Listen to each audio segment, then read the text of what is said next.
Hi, I'm Mary from Sound Advice for Kids, and I've got your tip for the week. Let's talk about individualizing goals within a push-in therapy model. Okay, well, I've heard some folks say that you have to have individual goals for each student. None of them can be the same. Well, that seems really strange to me. I mean, what if they all need the same thing?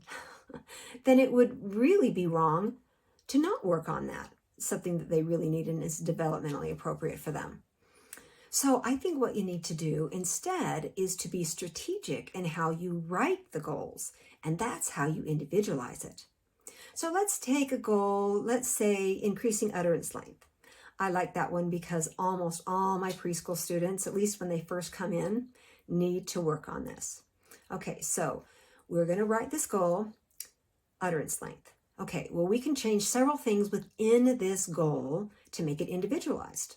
First of all, we can change the number of words per utterance that the student is going to use. I mean, let's face it, you've got some kids that come in and they have no language at all. Maybe they have 5 words total, and they're predictable ones: mommy, eat, cookie, daddy, baby, something like that. But they really don't have any more. So I'm going to write, I want to get 1-word utterances. I want it frequently. I want them using that spontaneously without any trouble. So that's what I write. Sally will increase utterance length by spontaneously using 1-word utterances. Okay, well, that's one way to do it. But another student might come in and be able to have, 100, 150 words, but they're not yet combining them. And so your goal would be to increase utterance length by using 2-word utterances. Okay, so that's one way you can vary it.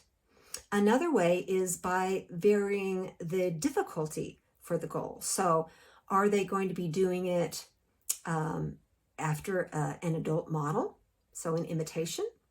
Or are they going to be doing it spontaneously? And who are they going to be doing it with? Are they going to be doing it with the speech therapist, or are they going to be doing this within classroom activities? So another way to make it individualized, what you think the student needs. You can also change the modality. So maybe a student, you want them to get to verbal, but to start out, they're going to need a lot of alternative communication. So maybe a communication board that they're going to need, or maybe they come in with sign language. So you're going to have them do sign language. So what I like to write is like, Teddy will increase utterance length to 2-word spontaneous utterances, either verbally or with another modality. So that kind of leaves it open. So then you can choose which modality it's going to be. And if they end up doing it verbally, that's great. But if they end up doing it with a communication board and can use 2-word utterances with that modality, that's a success too. You can also change like the how long it's going to take to reach that goal. It doesn't always have to be 3 out of 4 data sessions. You can switch that up, because for some kids, maybe they're going to need longer to prove that they've really accomplished that goal. I like to use monthly averages, so I'll often write a goal that's 2 out of 3 monthly averages. Sometimes it might even be 3 out of 4 consecutive monthly averages, just depending on what the student needs. I also change like the percentage. It doesn't always have to be 80% of the time. We can vary it, because for some kids, getting it down 50% of the time would be a miracle. Everybody will be jumping up and down and clapping. So use that goal for your student. In this way, you can individualize it. Another thing that you can do is change up or add short-term goals under the long-term goal. So if you've got a student that you want to use, end up using 2-word utterances spontaneously, then a short-term goal can be using 2-word utterances with prompts and cues.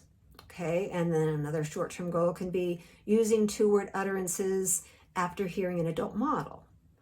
Okay, then it can be using two-word utterances during structured activities, and maybe finally using two-word utterances with peers in play.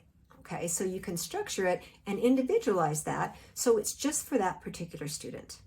I hope this has given you some ideas of how to individualize goals when you're doing push-in therapy. Have a good week.